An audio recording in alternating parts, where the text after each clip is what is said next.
बिस्मिल्लाहिर्रहमानिर्रहीम। अस्सलाम वालेकुम नाज़रीन, आप यूट्यूब चैनल देख रहे हैं। मैं इमरान खान हूँ। पाकिस्तान में सदारती निज़ाम के बारे में एक बहस चल रही है। हमारे यहाँ पे ट्विटर पे एक ट्रेंड चल रहा है कि पाकिस्तान के मसाइल का हल जो है वो सदारती निज़ाम है इस किस्म का, और वो टॉप ट्रेंड भी कर रहा है। गुज़िश्ता 2-3 दिन से ये चीज़ें चल रही हैं और इसके ऊपर बहुत ज़्यादा डिबेट हो रही है। लोग, दोनों तरफ के लोग, जो सदारती निज़ाम के हामी हैं और जो पार्लिमानी निज़ाम के हामी हैं, वो दोनों बात कर रहे हैं। मैं आपको दोनों निज़ाम का फ़र्क पहले बता देता हूँ, फिर आपको बताता हूँ कि ये डिबेट क्यों शुरू हुई और पाकिस्तान में क्या होने जा रहा है। क्या वाकई पाकिस्तान में सदारती निज़ाम आ रहा है?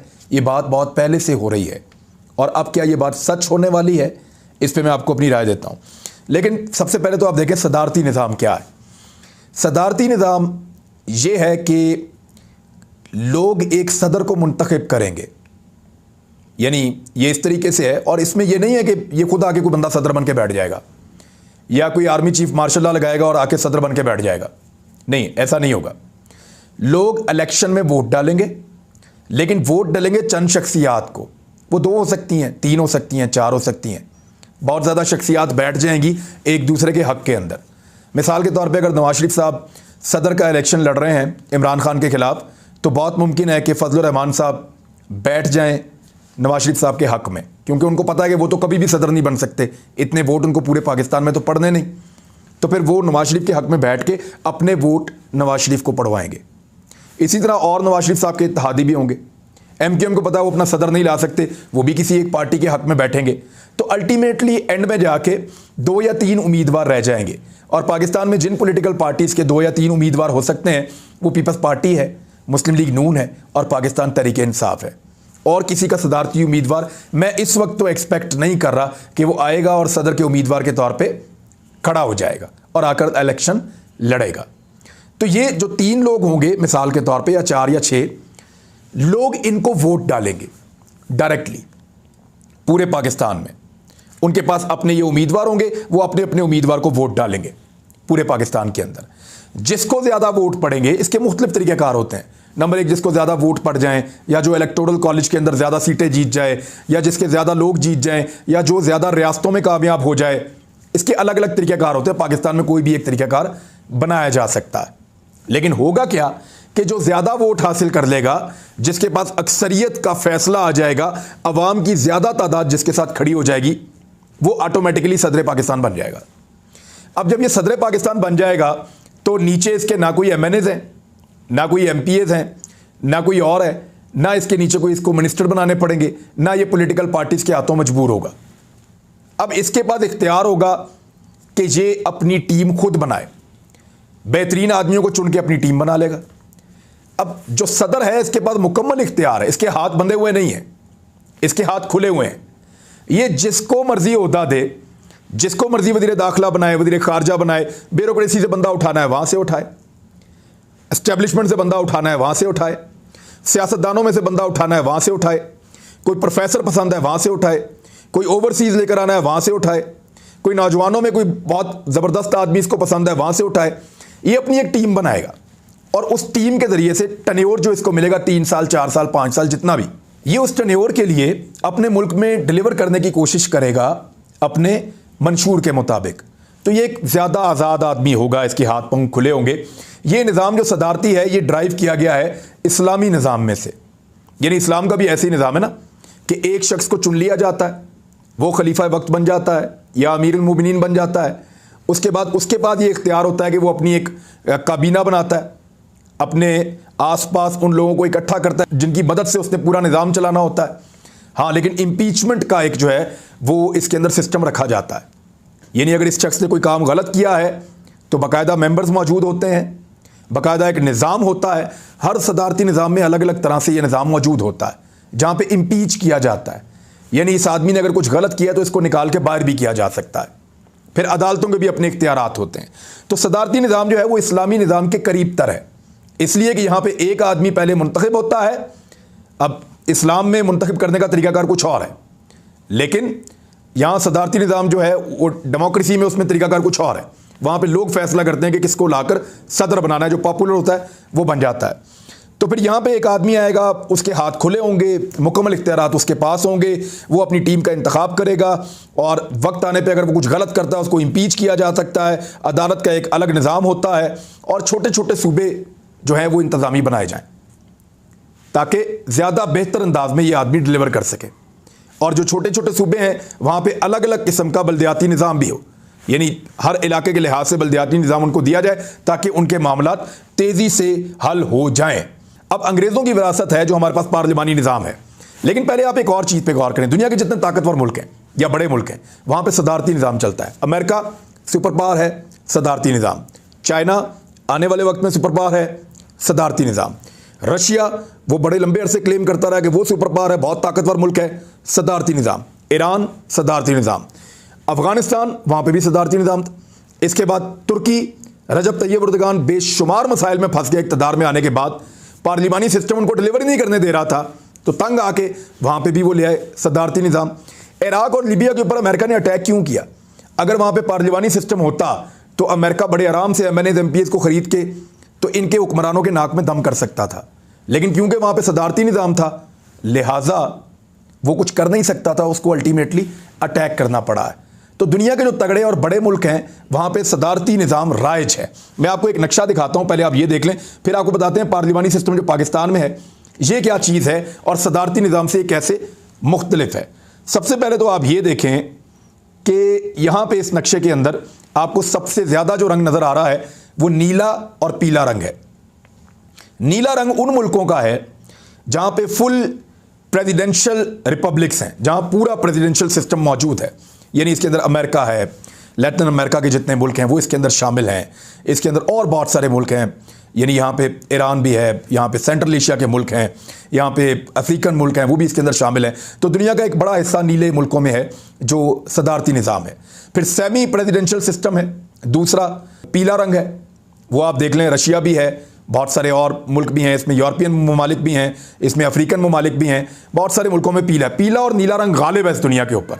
तो ये दोनों रंग जो हैं वो सदारती निज़ाम के हैं। दुनिया के ज़्यादा रकबे के ऊपर इस वक्त सदारती निज़ाम राइज है। जो निज़ाम हम चला रहे हैं वो पार्लियामेंट्री सिस्टम है और ये लाल रंग से इसका, अच्छा, इसमें जो पार्लियामेंट्री सिस्टम मोनार्की के साथ है, यानी जो बादशाहत के साथ लिंक पार्लिमानी सिस्टम है, यहाँ बादशाहत भी है और पार्लिमानी सिस्टम भी है, ये लाल रंग में नज़र आ रहे हैं आपको। ये जो आपको लाल रंग में नज़र आ रहे हैं ये वो ममालिक हैं, यहाँ पे बादशाहत भी है और पार्लिमानी सिस्टम भी है, यानी ऑस्ट्रेलिया है, कनाडा है, न्यूजीलैंड है, बरतानिया है। अब यहाँ की डेमोक्रेसीज़ की तो हम मिसाल देते हैं, लेकिन क्या हमने कभी बात की कि यहाँ तो बादशाहत भी है? फाइनल सिग्नेचर किसके होते हैं? मलका के होते हैं। तो उस तरफ हम कभी भी नहीं जाते। ये हमारी एक दोगली पॉलिसी है, जो हमें पसंद है हम सिर्फ उतना निज़ाम जो है वो ले लेते हैं। इसके अलावा यहाँ पे एक और निज़ाम है, सेमी पार्लियामेंट्री सिस्टम है। फिर एक और निज़ाम जो है, जो चाइना आपको नज़र आ रहा है बहुत बड़ा ब्राउन कलर का, ये वन पार्टी सिस्टम है। ये क्यूबा में भी है, चाइना में भी है, एक दो और जगहों पे भी है। तो यहाँ पे वन पार्टी सिस्टम भी है दुनिया में और चाइना उसको चला रहा है और वहाँ पे भी सदारती निज़ाम ही है। तो उसको भी आप सदारती सिस्टम के अंदर ही शामिल कर लें, वन पार्टी सिस्टम को भी। तो ये है जी दुनिया का लुबे लुबाब कि दुनिया के ज़्यादा हिस्से के ऊपर सदारती निज़ाम चल रहा है और वो मुल्क जो बहुत इन्फ्लुएंशियल हैं, ताकतवर हैं, वो सदारती निज़ाम के ज़रिए से चल रहे हैं। और सिर्फ एक मुल्क है जिसकी आप मिसाल दे सकते हैं, फ्रांस, वहाँ भी सदारती निज़ाम है। जर्मनी चांसलर है वहाँ पे और वो भी तगड़ा मुल्क है, उनका सिस्टम भी और है। लेकिन एक मुल्क है जिसको आप बरतानिया कहते हैं। बरतानिया में पार्लियामेंट्री सिस्टम है लेकिन वहाँ पे बादशाहत उसके साथ है। दूसरा, बरतानिया में जो एजुकेशन, जो लेवल ऑफ सेंस है उनका, वो हमारे मुल्कों की निस्बत बहुत मुख्तलिफ है, बहुत मुख्तलिफ है। लिहाजा उनको वो डेमोक्रेसी सूट कर सकती है, वो वाली जो पार्लियामेंट्री डेमोक्रेसी है। हमें यहाँ पे सूट नहीं कर सकती क्योंकि हमारे यहाँ पे उस तरह की लोगों की तरबियत और ट्रेनिंग नहीं है। ये बात सारे तस्लीम करते हैं। अब पार्लियामेंट्री सिस्टम होता क्या है? होता यह है कि मुख्तलिफ हल्के बनाए जाते हैं मुल्क के अंदर, अलग अलग सूबों में। फिर होता यह है कि वहाँ पे इलेक्शन करवाए जाते हैं सूबाई नशिस्तों पे और कौमी असम्बली की नशिस्तों पे। MNAs भी बन जाते हैं, MPs भी बन जाते हैं। मुख्तलिफ पॉलिटिकल पार्टीज़ के लोग जीत जाते हैं और कुछ पार्टी के पास 10 सीटें, किसी के पास 5 सीटें, किसी के पास 12 सीटें, किसी के पास 25 सीटें, किसी के पास 100 सीटें, किसी के पास 120 सीटें, इस तरह इनकी सीटें बनती हैं। अब होता क्या है कि मुख्तलिफ पार्टियाँ मिलकर हुकूमत बनाती हैं। बहुत कम होता है कि एक पार्टी सिंपल मेजॉरिटी लेके बहुत बड़ी तादाद में जीत जाए, लेकिन अगर वो जीत भी जाए तो दूसरी तरफ उसकी नाक में दम करने के लिए ये लोग मौजूद होते हैं पार्लियामेंट्री सिस्टम में। फिर जो एमएनएज हैं वो ब्लैकमेल करते हैं वज़ीर आज़म को, जो पॉलिटिकल पार्टीज हैं वो ब्लैकमेल करती हैं वज़ीर आज़म को कि हमें वजारत दें नहीं तो आपकी हुकूमत हम गिरा देंगे। इसी तरह जो वज़ीर आला है उसको भी ब्लैकमेल किया जाता है, जैसे काफ लीग आजकल ब्लैकमेल कर रही है उस्मान बुज़दार साहब को, यानी उनके बगैर उनकी हुकूमत एक दिन में गिर जाएगी, वो रह ही नहीं सकते उनके बगैर। तो जो मांगती है काफ लीग देना पड़ता है, उनके खिलाफ कार्रवाई भी नहीं हो सकती। तो ये सिस्टम इस तरह का है। फिर अपनी पार्टी के अंदर बहुत सारे एमपीए ऐसे हैं जो ब्लैकमेल करते हैं, जनाब हमें ये वाली वजारत दे दो नहीं तो हम आपकी पार्टी छोड़ देंगे, हमें ये वाली चीज़ दे दो वरना पार्टी छोड़ देंगे, हमारा फलां जो ऑफिसर है वहाँ पे लगा दो, फलां बंदे का ट्रांसफ़र कर दो, फलां का पोस्टिंग कर दो। ये सारी कबाहतें पार्लियामेंट्री सिस्टम के साथ आती हैं। इसी तरह एमएनएस जो हैं वो भी मांगते हैं चीज़ें, फिर ये वजारतें मांगते हैं, महकमे मांगते हैं, अपनी मर्जी के तबादले मांगते हैं, अपनी मर्जी की चीज़ें मांगते हैं। तो इख्तियार नहीं होता वज़ीर आज़म के पास, ना वज़ीर आला के पास उतना इख्तियार होता है जितना सदारती निज़ाम में एक सदर को मिल जाता है। आप टेन्योर छोटा कर सकते हैं 4 साल का, लेकिन एक आदमी जिसको आप इख्तियार दें, जिसको अवाम वोट दे, चाहे वो कोई भी हो, मियां नवाज शरीफ हो, शहबाज शरीफ हो, आसिफ अली जरदारी हो, बिलावल भुट्टो जरदारी हो, इमरान खान हो, शाह महमूद कुरैशी हो, कोई भी हो, जिसको भी दें उसको इतना इख्तियार तो दें कि 4 साल वो अपनी पॉलिसी के मुताबिक अपनी मर्जी के लोगों के साथ इक़्तिदार करके अपने मंशूर को अमली जमा पहना सके और पब्लिक को जो वादा किया उसको पूरा करने की कोशिश कर सके। यहां पे जो हुकूमत मिलती है पार्लियामेंट्री सिस्टम में, हमारे जैसे मुल्कों में लोग पैसा लगा के इलेक्शन लड़ते हैं और पैसा लगाकर इलेक्शन जीतते हैं, और इलेक्शन जीतने के बाद वो कहते हैं हमने अपना पैसा पूरा करना है, हाथ बांध के उसको वजारत उज़्मा या वजारत आला दे देते हैं, फिर कहते हैं काम करो। अब वो काम कैसे करे? किसी को कोई ओहदा बांटना पड़ता है, किसी को कोई ओहदा बांटना पड़ता है, उसको भी खुश करो, उसको भी खुश करो, उसको भी खुश करो, और एस्टेब्लिशमेंट को भी ये सिस्टम सूट करता है। वजह यह है कि पार्लियामेंट्री सिस्टम में एस्टेब्लिशमेंट ज़्यादा मुदाखलत कर सकती है, लेकिन सदारती निज़ाम में जब एक आदमी के पास ताकत आ जाएगी, वो ज़्यादा ताकतवर होगा, तो एस्टेब्लिशमेंट उसकी हुकूमत को ऐसे गिरा नहीं सकती, मुदाखलत उस तरह नहीं कर सकती, जब तक कि वो आदमी को 2 नंबरी ना करे, कोई फ्रॉड ना करे, कोई गलत काम ना करे जिसकी निशानदेही एस्टेब्लिशमेंट कर दे और उसके बाद उसकी इंपीचमेंट हो जाए या उसको उठा के बाहर फेंक दिया जाए। तो ये दोनों सिस्टम है। अब इसके अंदर जो नाकदीन है तनकीद करने वाले, वो एक बात कह रहे हैं, वो ये कहते हैं कि पाकिस्तान में पहले भी जब सदारती निज़ाम आया उन्होंने पाकिस्तान को तबाह कर दिया। क्या दिया पाकिस्तान को सदारती निज़ाम ने? एक सदर आया था अयूब खान, उसने पाकिस्तान के 3 दरिया इंडिया को दे दिए। एक सदर आया था या उसने मुल्क को 2 टुकड़े कर दिया। फिर वो कहते हैं एक और सदर आया था ज़ियाउल हक, वो क्लाशनकोफ कल्चर दे के आ गया और उसने पाकिस्तान के अंदर खाना ख़राब कर दिया। फिर एक और उन्होंने कहा जी कि एक और आया सदर, उसने ये किया कि अफगानों को बेच दिया और एक नई जंग मुसल्लत कर दी। इस तरह की बातें करते हैं।